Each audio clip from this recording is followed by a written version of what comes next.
Good morning guys. Good morning po sa inyong lahat.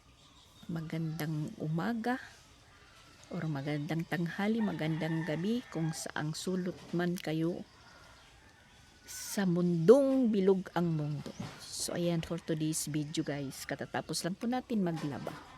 Tatapos lang natin maglaba po guys. Ito po kasi habang tayo'y nakahiga kanina mga banda alas 6 pa, hindi pa ako bumabangon. Tapos nakikiramdam lang po ako sa mga kasamaan ko. Hindi pa rin sila bumabangon dahil Sabado po ngayon. So hindi rin po ako bumangon kahit maga pa tayong nagising dahil wala naman pong klase.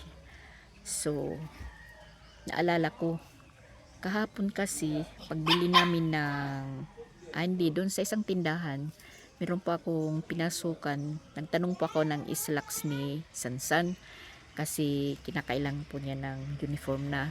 Kasi inutusan pa ko ni Mama Walin kahapon na magbayad doon sa eskwelahan ng para polo shirt ni Sansan para masukatan.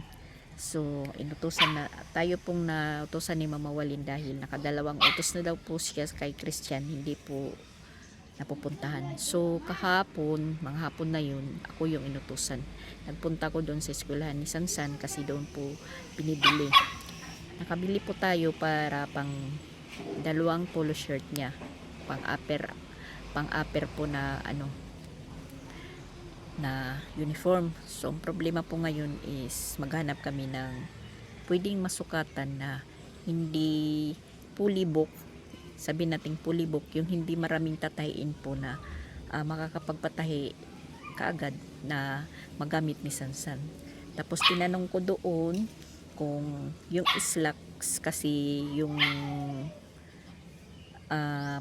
pang ibaba, yung pants is slacks nga, itim. So yung slacks niya is maliit na sa kanya, yung mula pa grade 7 hanggang grade 10. So kailangan po siyang bumili. So nakapagtanong-tanong po ako, yung ready-made na po na slacks tag 350 yung isa. So hindi ko naman po kasama kahapon, meron po akong nakita.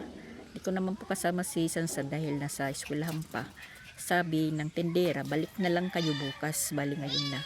Tapos nalala po niya, ay Sabado pala kami bukas kasi brand out hanggang umaga, tas alas 12. Sa linggo na po kami magbubukas. Sabi ko, sige, kasi ipapasukat ko sana. Papasukat pa lang. Tapos, ayun, kanina umaga na, naalala ko, sabi ko, hala, magbra-brand out pala. So, naalala ko, sabi ko, hala, magbra-brand out pala. Di ba mayroon pa po akong binabad na 3 tuwalya, hindi ko naman po nalabhan kahapon kasi ngayon po yung schedule ko. So yun nga, sabi ko, inutusan ko si Papa Bits. Samang-tama si Papa Bits, mga magbabanda alas 6:30 na bumaba. Sabi ko, Papa Bits, magpaagas ka kasi magbra-brand out. Maglalaba po ako. Buti na lang po guys, nakapagpaagas po ako. Nakaipon po ako ng 2 batya, 2 balde na tubig, tapos yung sa CR, isa lang po yung napuno, isang balde. Mabuti na lang. Pag alas 7, nag-brand out guys. So tamang-tama lang po, nakaglaba po ako. Yan lang naman po yung nilabhan ko. Yung 3 tuwalya, yung 2 tuwalya is nandun sa likod. Tapos yung hinubad ko kahapon, tas 3 peraso na ni Papa Bits labahin, tapos may short si Sansan na naisali ko na rin, 2 t-shirt nandyan sa labas, isinali ko na rin, tapos yung kay Christian nasa batya na nabababad ng tubig, isinabay ko na rin. So walang labahan sa loob. Yung may labahan lang ngayon si Christian, hindi naman po siya makapaglaba dahil brand out nga, pero hanggang alas 12 daw lang yung brand out. So kung gusto niyang makaglaba mamayang hapon, makapaglaba pa po siya. At yun, yung oras naman is alas 9:30 pa lang ng umaga. At yung update naman ng panahon natin, so ayan, medyo makulimlim na, parang ulan, medyo umaambon. Tapos tumitigil na naririnig ko din sa usap-usapan malapit na daw mag El Nino, magtag-ulan. So sabi ko mabuti yun kung magtag-ulan na para meron na po kaming tubig. Tapos meron na po kaming tubig kasi sabi ko nga yung nila madam tubig parang humihina na yung agas din kasi marami sila din gumagamit, tas kami dito marami din. So kinakailangan na magtipid-tipid na po sa tubig at kinakailangan na po umulan kahit mga 3 araw lang ulanin, yung medyo tumutubig po dito para po meron na pong stock doon sa ilalim. Tapos kahapon naisip ko, sabi ko ano kaya kung dito sa malapit sa namin, sa ginawang deep well, sa kabilang pader ni Jing, mag-ano ako kay Rilan or kay Pix, magpaalam na, sabi ko maggawa ng ibang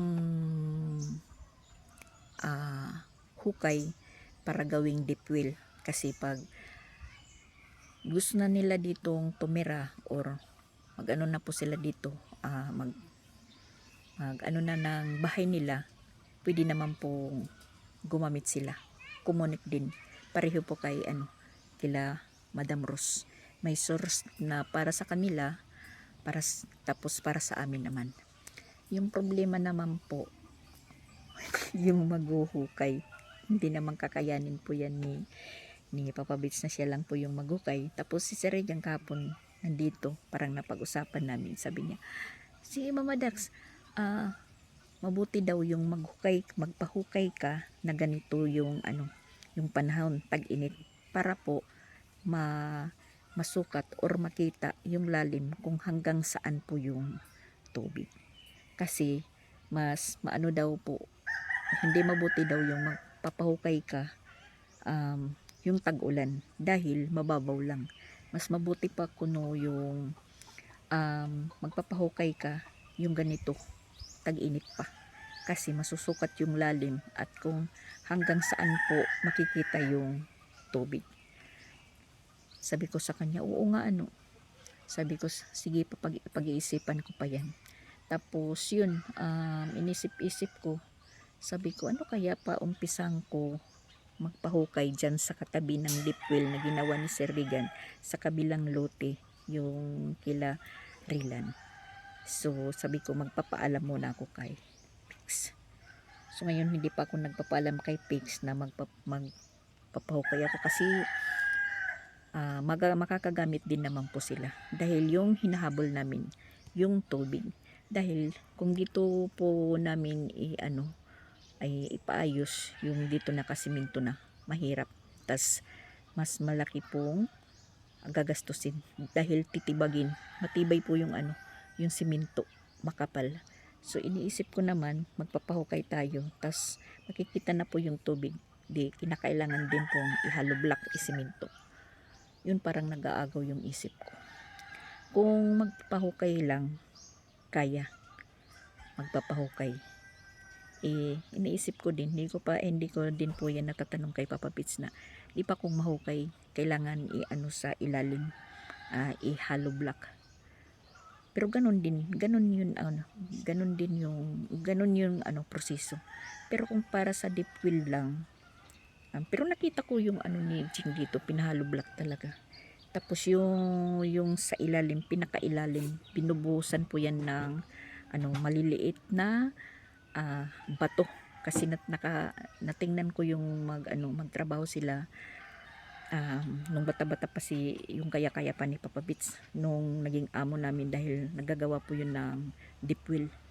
Yung pinakailalim-ilaliman po yan is bato po yung ilinalagay, yung mga makikinis na bato na galing sa dagat, iwan ko kung anong tawag doon, binibili po yun na bato.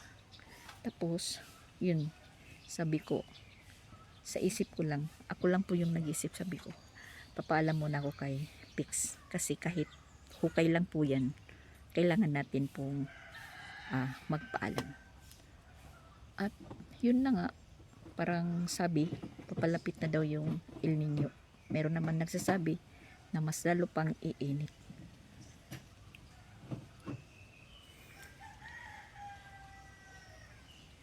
So, ayun po yung iniisip ko. Tingnan ko kanina kung paano. So, tingnan natin yung bali ipapahukay natin kung sakali. Yan dito po. 'Di ba pader na po ito ni Jing. Tapos ayan na po yung motor ng tubig namin. Ayan.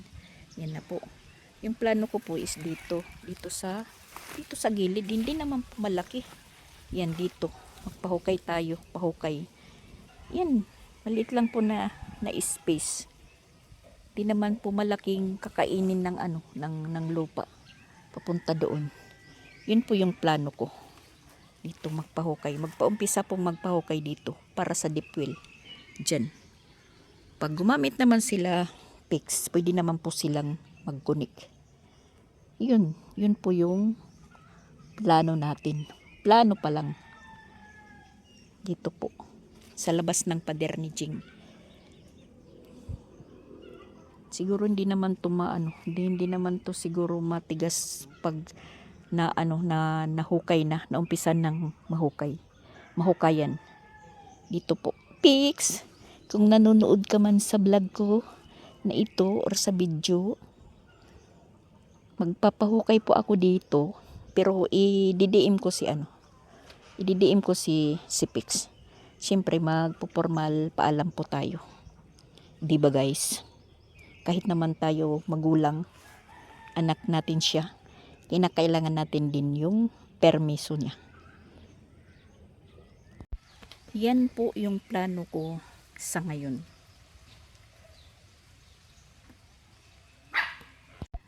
Tingnan nyo yung yung aso, nakikipaglaro sa kambing. Kanina maingay yung kalaro niya, yung yung pusa. Tinaboy ko muna kasi nagbibideo ako. Maingay si Chucho. Tapos ngayon nandun siya kay kay kambing. Yan. Kung ano-ano po yung inaano niyan. Inangat-ngat. Tapos tinatangay. Minsan yung mga basura or mga ni Shan diaper is pag nagigising ako nandito. Oh, tingnan nyo, mayroon pang mga dyan. Mga tissue. Hindi pa ako nakapaglinis dyan sa sa harapan namin kasi natatamad po akong maglinis. Tapos pagigising sa umaga makalat na naman. Tapos isa pa po yung talaga ipot ng baka is nandyan sa harap. Yan, hindi ko na lang ipopokus. Iwan ko naman sa mga may hayop or may-ari ng baka, kalabaw. Dito talaga nila tinatali kahit anong sabi po. Minsan magpapaskin po ako dyan. Minsan lang. Pero po ako. Kahit naman hindi natin po ito lupa sa harap. Kasi yung lang, yung ko yung kalinisan. Napapagod tayong maglinis ng maglinis. Yun. Mabuti pa doon ay yung banda nila nila Chandria. Walang naglalakas loob na magtali. Andun yung baka yun. Nandun sa likod. Pero hindi nasarap. Yan. Nandun yung baka. Yung dito ba? Ayan. Dito.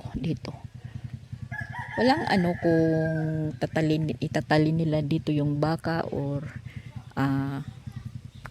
kalabaw. Kasi yung hinahabol nila yung damo, yan papakain. Yung importante po, yung ipot is kukunin nila. Para yun nung nandun merong nagpapastol or pastor ng doon, mga baka. Sinusunod-sunod niya yan. Lalo na po kung tuyo na yung ipot, may laladala po siyang daspan at saka balde. Kinukuha po niya yan. Siguro ginagamit niya pang abono. Tapos yung po dito, lemongrass, ayan. Parang medyo na mamamatay na. Parang inanuhan na siguro yung tanim ni Paul. Yan, dinidiligan ko yan dati. Tapos ayan na puluputan na po ng damo.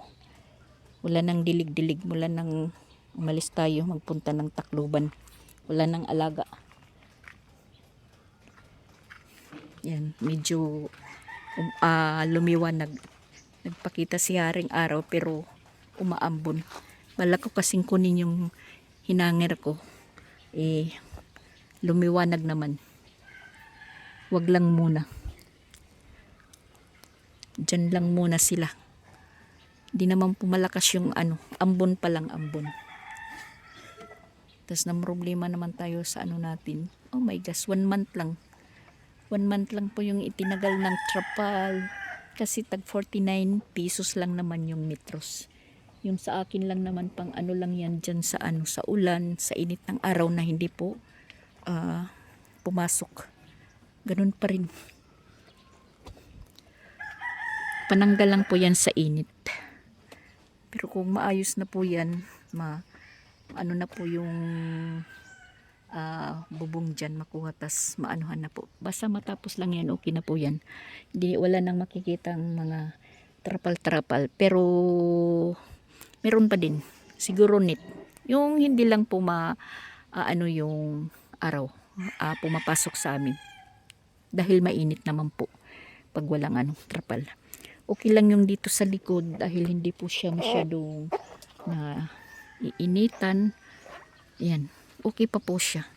Tapos naanuhan po namin, nagagamit dahil dyan po yung namin sampayan. Kahit hindi kunin yung sinampay na maulan, okay lang po siya dahil hindi po nababasa. Nilaban po yan ni Christian at saka ni Sansan. Matagal kunin kahit tuyo na. Pag nakita yan ni Mama Walin, makita yung video ko, sasabihin na naman ni Mama Walin, ay, tatawag kay Christian, ay yung mga mo sa likod kunin mo na. Kinukuha lang po yan kung may maglalaban ng karamihan na gagamitin yung hanger. Yan lang po nakukuha yung mga hinangir sa likod. Napapagod po kasi ako sa kasusunod sa mga dinadaanan nila or kinikilusan.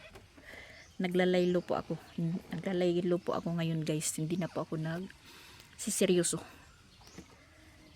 Yun, ginagawa ko na lang yung sinasabay-sabay ko na lang pag nakikita kong hindi nila kaya, as hindi talaga nila kaya yung paglalaban na step by step. Hindi nila talaga magagaya ako na pag tiningnan ko na kinakailangan ng labhan, maglaba. Tulad ngayon, may 3 binabad ako na tuwalya. Yun po yung iniisip ko na ayun, nagawa ko naman. So na po, kampante na po yung isip ko na yun naman po yung iniisip ko ngayon. Si Jing po yung bibisitahin ko kasi alam ko na doon po marami na po akong ligpitin. Hindi naman po si Jing nagsasabi na ganun punta, pero alam ko kasi nahihiya si Jing magpapunta sa akin doon kung wala siyang pera. Sabi ko naman, hindi naman pera po yung yung kailangan ko sa iyo. Yung pakay ko yung makapaglinis ng ng bahay mo, matulungan ka, mabisita ka. Hindi naman po yung pera po yung sabihin na pagpunta ko doon humihingi ako sa iyo ng pera. Hindi naman po ako humihingi kay Jing. Minsan pag kinakailangan ko, halimbawa pang ng kuryente, pangdagdag or may kinakailangan ako, pero hindi yung sasabihin mo, "Hay, bigyan mo ako kasi ganon ganito." Hindi po. Hindi ko po obligasyon manghingi sa mga mga anak ko kasi alam ko na sila po is mas may pangangailangan kaysa sa akin. Ko naman pag talagang walang-wala na talaga, yun, naglo-loading na po yung isip ko. Nagpatuloy na talaga yung yung araw, hindi na po nagpapigil. So ayusin natin yung hinangir natin dahil inililipad-lipad. Ganyan po siya. At saka akyat tayo sa taas para magwalis. Magwawalis tayo habang tayo'y nagluluto ng ulam.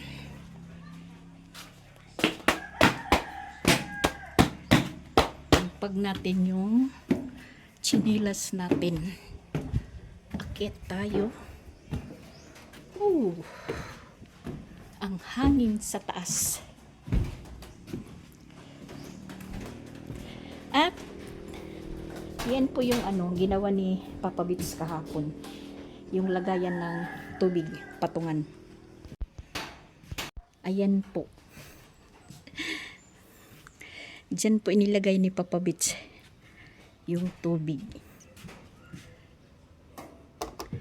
Timing nag-deliver po kahapon ng tubig, kaya ayan, nalagyan na po. Unang project ni Papa Bits nang mula tayo dumating ng Tacloban. Tapos ipangalawang project ni Papa Bits nang dumating tayo. Pangalawang project. Nung wala po ako dito, hindi po yan naisip gawin. Pero plano na po niya yan na gumawa ng ganyan. Di lang talaga ginagawa. So, andito na po tayo. Ayan. Ano na po niya.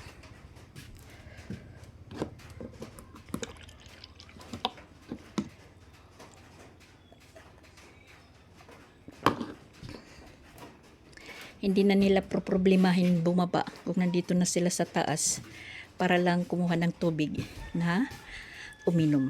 Kasi meron na po dyan water dispenser.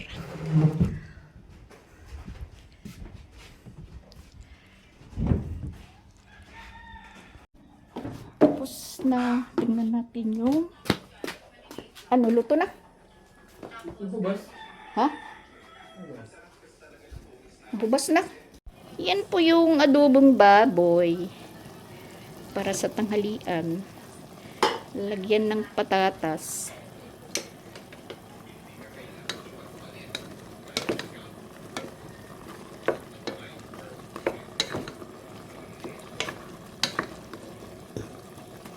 Ay, grasya. At sa wakas, nag-light na din po, guys. Talagang hindi sinungaling yung si Biko, kasi sabi hanggang alas 12, pero 5 para alas 12 pa lang. So yan, light na. At naluto na po yung ulam natin na niluluto. So nagsasaing naman tayo ngayon. At timing lang po, nagsasaing po ako sa butane, nagla-light naman. So pinagpatuloy ko na lang na sa butane po magsaing, hindi na po sa rice cooker. Tapos ayan, relax muna tayo. At si Christian umalis muna dahil tinawagan kasi magdi-deliver na daw ng kahoy doon sa pinagtatrabahoan nila.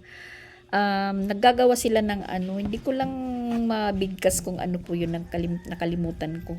Na yung ginagawa nila parang square na kahoy pang, basta ganun yung nila trabaho. 5 pesos daw yung yung kada isa. Makagawa ka ng 100 pieces, meron ka ng 500, ganun. So sabi niya, pag nagpupunta siya doon mga alas 7 pagkatapos ng paghatid ng mga bata, bumabalik siya dito, naliligo, kumakain, tas pumapasok.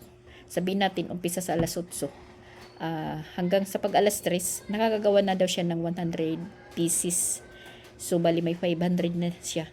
Sabi niya alas 3 pa lang may 500 na. Mas lalong lumalaki pa yung nila, yung gawa, kung hanggang sa alas 5. So kahapon medyo mga alas 6 na po siya umuwi, kasi kami po yung nagsundo sa mga bata. Alas 3 yung labas ni Sia. So si Chrislyn is alas 4. Bali hinintay na lang namin ni Papa Bits pagkagaling doon namin sa Gabriel kay Sansan pagbayad sa tila. So, inano na lang namin si Sia, timing pag dating namin doon sa CIS, labasan na nila si Sia. Hindi nakaporma, hindi po nakapaglaro, hindi po nakaglaboy-laboy sa CIS kasi nandun na po ako. Tapos yun dumating yung isa niyang kaklase sa grade 1. Doon pa lang sila nagka-laro. Pero dyan lang sa malapit. Tapos hinihintay namin yung ate niya. Pag alas 4 naman is labasan na nila Chrislyn. Dahil pag Friday, nag-ano daw sila, nag-quizzes. Bale, yung assignment or homework, quizzes nila. Parang exam. Yun po yung ginagawa ngayon. Tapos yung exam nila ngayon, bali, hanggang third grading lang, wala na pong fourth grading. Kaya, yung klase is, maaga pa pong nag-umpisa, tapos, medyo maaga din po na naglalabasan. Alas 4, wala nang alas 5. Kada level lang. Yung grade 4, yung grade 5, alas 4. Yung grade 6, mga 4:30. Grade 7, alas 5. Ganun. So, yun po yung nangyayari doon kay Jing. Si Jing, naku, talaga si Jing. Ewan ko na lang.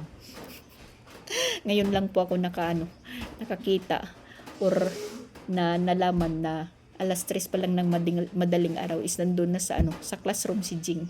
Kasi nga siyang teacher, marami yung gagawin. Napapanood ko po yung video niya. Madaling araw pa lang is nandun na siya sa eskwelahan.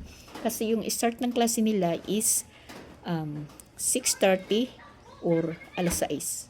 Ganun. Di tulad noon na yung mga estudyante kahit pumunta ng alas 7 sa eskwelahan kasi yung flag ceremony is 7:30. Tapos mag-i-start po yung klase is 8 o'clock. So ngayon nag-iba na. Oh my gosh. Ano ba yung nangyayari sa Pinas? Naririnig ko yung ingay ng isang nanay dito. nag-ano sa mga anak niya. Oh. Ngayon, ako parang minor na lang po tayo. Hindi na, yun nga, nasabi ko na hindi na po ako nagsiseryoso dahil matanda na tayo. Hindi na bagay sa atin yung magngawa-ngawa. Sabi pa ni Daddy Frankie, hindi na bagay sa atin yung magngawa-ngawa. Ano na lang, yung ginagawa ko, yung mata ko na lang yung pinakikilos ko. Tingin-tingin na lang. Tapos, pag may reklamo, sasaloobin na lang. Tayo na lang po yung nakakaalam or kikilos na lang natin. Mahirap na yung yung isinasali natin yung bibig. Kasi diyan po nag-uumpisa yung mga hindi pagkakaintindihan. Ganun po. Sinasarili na lang natin. Yan siguro ang kahulugan ng watch and learn. Ganyan po ba, guys? Nababasa ko lang po yan sa kapihan ko sa nababasa ko lang po yun. Kaya sinasabi ko po sa inyo, pag wrong grammar po ako, wag nyo na lang ibas, i-correction na lang po ninyo. Tulungan nyo naman po ako. Kasi kahit naman po ako may anak po na teacher, kasi teacher siya, nag-aral po siya ng mabuti. Ako hindi naman ibig sabihin po na hindi po ako nag-aral ng mabuti. Hindi lang po ako nakapag-college. Tapos hindi ko po bit yung English subject. Yung bit ko po is Tagalog lang. Yun lang po. Pero nakakaintindi naman po ako sa English. Mahirap lang po bigkasin. Ganon po, guys. Kaya sabi ko, kung ano man yung mali, wag nyo na lang iibabash. I-correction na lang nyo. Hindi ba? Kasi may iba dyan nanonood. English, wrong grammar naman. Naman kung grammar, naintindihan nyo naman po kung ano po yung ibig sabihin. Wrong grammar. Wrong grammar na tuloy yung nabibigkas natin. Aywan ko sa iyo, Mama Dax. Natatawa po ako kay nanay. Relate po ako kay nanay yan. Habang naglalaba po siya, sigaw po siya ng sigaw kasi meron po siyang apo na binabantayan. Hmm?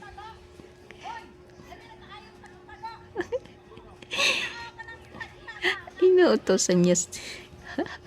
Inuutosan po niya yung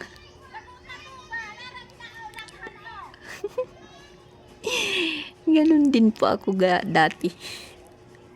Nanay na po yan. Nanay. Lola na po yan, lola. Natatanaw ko lang po siya dito sa ano. Pinuturo niya, tinuturo. Relate na relate po ako kay nanay. Sa una ako po yung naririnig nila. Malakas yung boses. Lakas yung boses ko. As in, nadidinig talaga kasi minsan sinasabi ni Madam Rose, pag tahimik yung bahay, lalong-lalo na nandun ako sa Tacloban. Minsan sinabi ni Madam daw, Madax, marami kang ox na ox dito sa likod. Akala niya kasi ako yung nanlaba. Si Christian. Sabi ko naman, pagkita ni Madam ng may ko, sabi niya, Madax, sige atay, wala ka diri di ay sa inyo sa Tacloban. Abi na ko na diri ka sa inyo kay daghan mang mga sinampay. Abi na ko ikaw naglaba kay sige kong ingon nga Madax, daghan kag ukay-ukay lagi diri. Wala man ka di ay diri. Maudi ay kuno na way saba-saba, hindi daw maingay, sabi ni Madam. Kasi pag maingay pag tahimik dito sa bahay, nagtatanong siya kay Mama Walin, nandyan ba si Mabadak sa inyo? Kasi hindi naman pa ako nagpapaalam at hindi nila alam pag umaalis ako dito. At tingnan na din natin yung sinaing natin kung luto na para po makakain na po yung mga bata. Pati si Papa Bits. Nasina, kukuha na. Ring, abot ka ting buhok, abot ka. Bukod ko dugit yung mo, kung kinunod. Sakto lali yung Papa. Papa na di?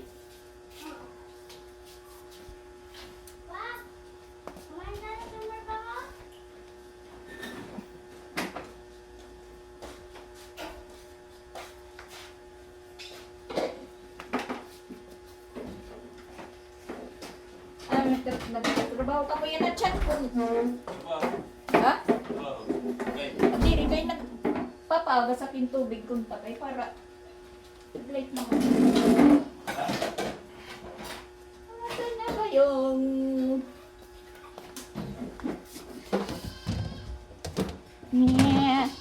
hapdila ka mo yan na.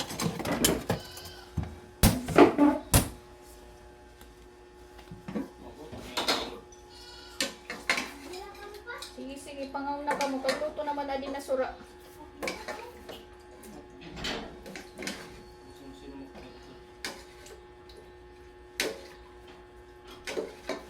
Ano pat nga yung inihi mo? Ha? Ano pat nga yung inihi mo? Tarima. Tarima pa guys, tarima. Kakalimutan ko kasi. So, di sila kasi nag-light na. Tarima pala, tarima. Ano? Unta? Pawas ka? Ano?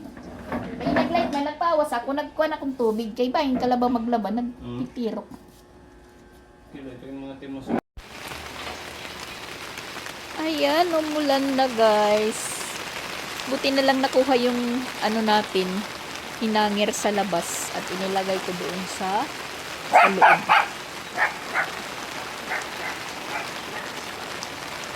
Lalagay ko sana dito. Kaso lang, mamaya, tutulo na to. Kasi butas-butas na. So, ngayon, titingnan natin yung ulan kung saan aray. Yan, tumutulo na. Kung saan papunta. Titingnan po natin, titingnan.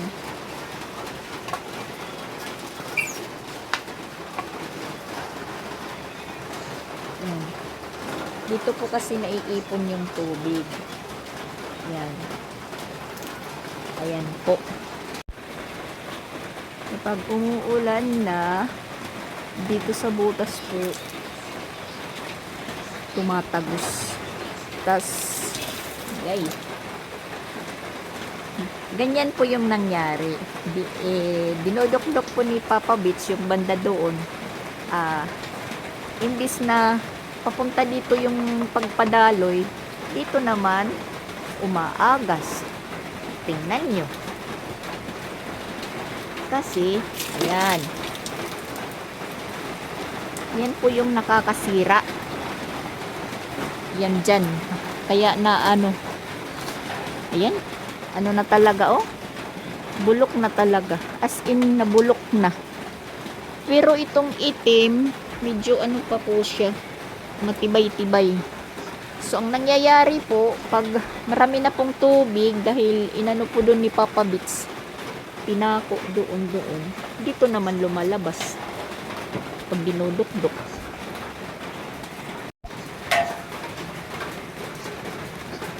Wala pa. Wala pang tubig eh. Ayan. Mawas na doon. Umagas na. Yan. Sinadya ko po yung butasan doon. Para hindi na po maipon yung tubig sa gitna. Para umagas na po siya. Na hindi na po siya mapigtas dito banda. Diyan. Yun po yung kus na nakabasa po. Kasi pag ano ni Papa Beats, pag dukduk, napapunta dito sa loob. Kaya ayun, na ano po yung mga documents na importante po nabasa. Pati yung mga ilang mga gamit. Talagang binabantay-bantayan lang natin.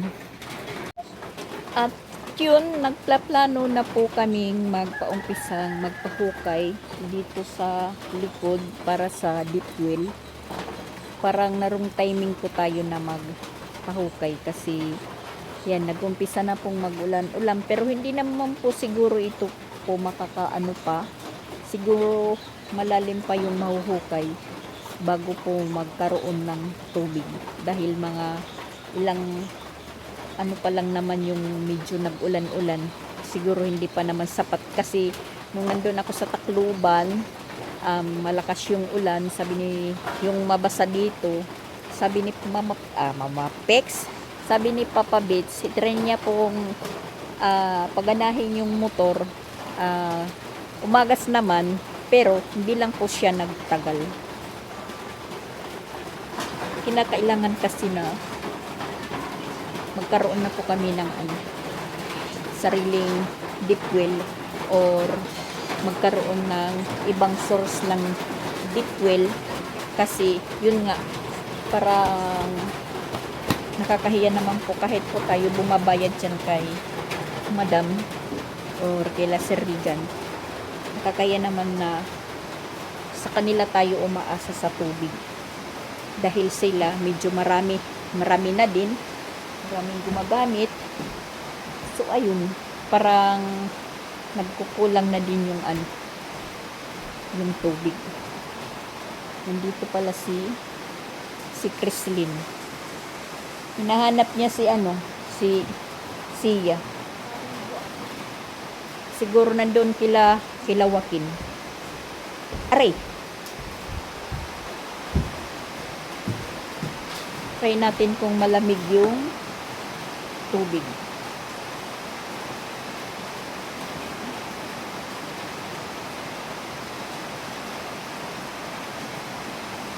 Yun, malamig. Umulan.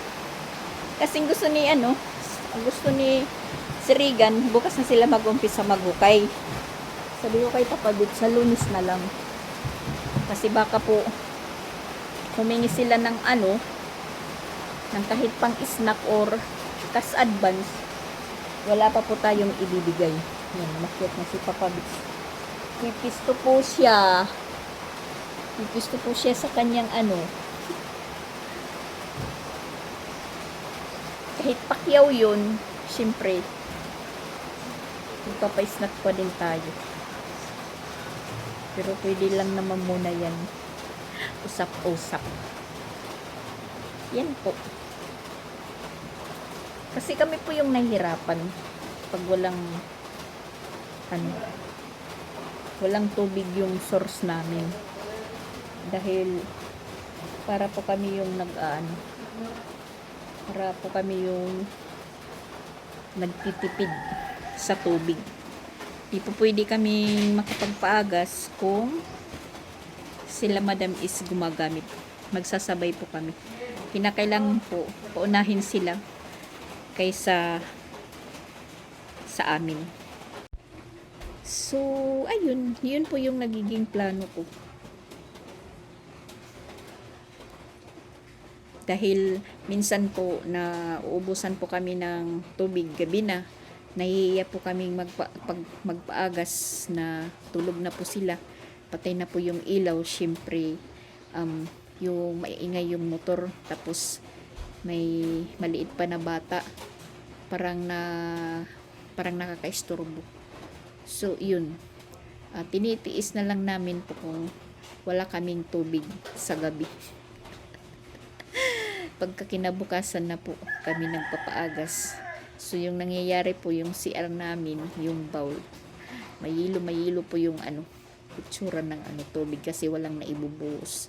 Buti na lang, wala pong walang yung tinatawag ng kalikasan. Walang nagiging ganap na ganoon. Kung hindi magwiwiwi lang. Kaya kung nagkataon, so, minsan kasi namamalayan na walang tubig, mga alas 9, alas 10 ng gabi. So, pag tinitingnan po yung labas nila, yung tambayan nila na walang ilaw na, so, ibig sabihin is natutulog na sila. Alangan naman po na magpa-andar po kami ng motor sa tubig, natulog na sila. Nakakaisturbo talaga. Tapos, okay lang kung mapupuno ka agad yung tangki namin. Siguro mga 1 oras pa po yun bago po mapuno. Medyo matagal-tagal po yung paghihintay. Yun po yung naanuhan po namin. Talagang nag-a-adjust lang po kami sa paggamit ng tubig. Dahil nakakunik lang po kami. Kahit nga sabihin natin na nagbabayad po tayo. Siyempre, may oras po yun. Okay lang kung ako po kasi nababantayan ko kung anong oras na mawawala, tapos mawawala ng tubig, tapos nababudget ko po yung tubig kung ilan po gagamitin, yung 1 drum. Yun. Katulad kaninang umaga na naalala ko magbra-brown out pala, sabi ko kay Papa Bits, magpaagas ka muna kasi magbra-brown out. Ayun, nakapagpapuno lang po tayo ng 2 batya tapos 2 baldi. Tapos sa CR hindi na napuno, tumigil na po yung agas. Yun pala is brown out na. Mabuti na lang nakapag-ipon tayo ng tubig para sa paglaba. So ngayon light naman, light na kasi alas 12 na po yung oras, 1:30 na po. So yun, sila Christian din, nagpatuloy na sila sa pagtrabaho nila dahil nabutan sila ng light na dineliver na po yung mga material sa ginagawa nilang tarima. Maliit lang daw yung pinupurma nilang tarima. Tag 5 daw yung 1 piraso. Mula kanina alas 11 pupunta siya doon, tas hanggang sa alas 12 pag uwi niya, nakagawa na daw siya ng 20 pieces. So may 200 na po siya. So hanggang mamayang alas 5 baka 100 po siya, may 500 na. Depende lang po kung ilang hanggang anong oras at saka ilang piraso po yung tarima na gagawin nila. Sa unang pasok ni Christian, namutok po yung niya, yung palad niya namutok kasi wala siyang guwantes na ginamit. So sa ikalawang araw nagguwantes na po siya hanggang ngayon. So okay na po. Nasanay na siya sa paggawa ng tarima. So, yun po yung ano ni Christian. Trabaho. So, bali, pakyawan lang po yan. Pakyawan na pero matagal. Matagal po. Sasabihin natin pakyawan dahil yun nga kung ilang piraso yung nagagawa nilang tarima, yun po yung binabayaran sa kanila sa isang araw. Pero yung bayad sa kanila is Sabado din. Sabaduhan. Tas depende kung ilang araw po yung i-deliver na material hanggang sa maubos, kung magkano po yung nagawa nila at saka ilan pong piraso po yung nagawa. So yun, kasi sabi ko, anong oras yung pasok mo, anong oras yung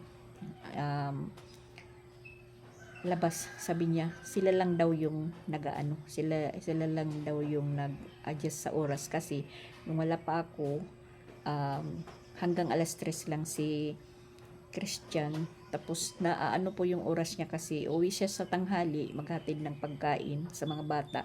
Parang nagkakaputol-putol po yung oras niya. Tapos hanggang alas 3 lang siya kasi kailangan po niyang sumundo kay Sia.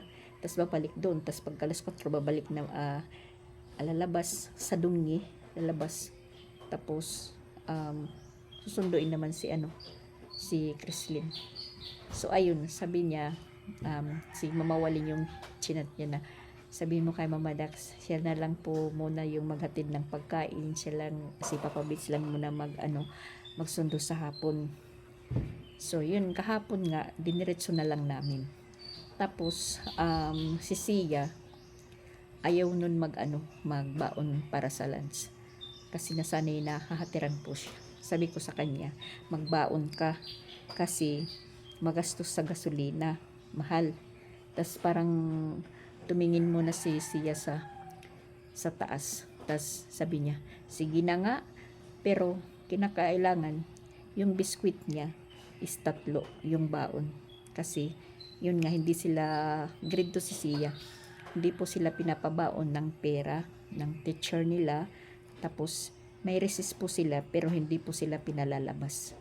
Kung maaari daw, sabi ng teacher, ano na lang po yung ipabaon sa kanila, yung biscuit, ganun, kung ano po yung snack.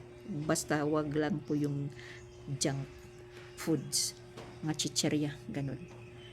So, ayun.